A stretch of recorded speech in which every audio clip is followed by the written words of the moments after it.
আবার চলে আসলাম একটা সাধারণ জ্ঞানের ক্লাস নিয়ে। এই ক্লাসে আমরা দারুণ কয়েকটা সাধারণ জ্ঞান শিখব, যেগুলো আমাদের বিভিন্ন চাকরি পরীক্ষায় বা বিভিন্ন ইন্টারভিউ কিন্তু ধরতে পারে। তো চলে যাচ্ছি মূল পড়া দিকে।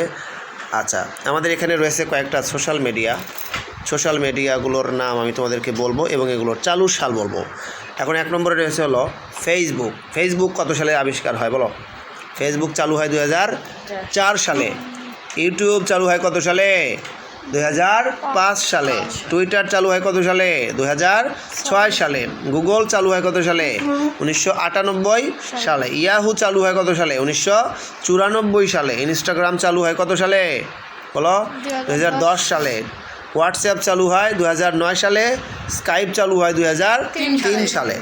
অনেক গুরুত্বপূর্ণ এই সাধারণ জ্ঞানের ক্লাসটা, সবাই এটা শেয়ার করে দিও।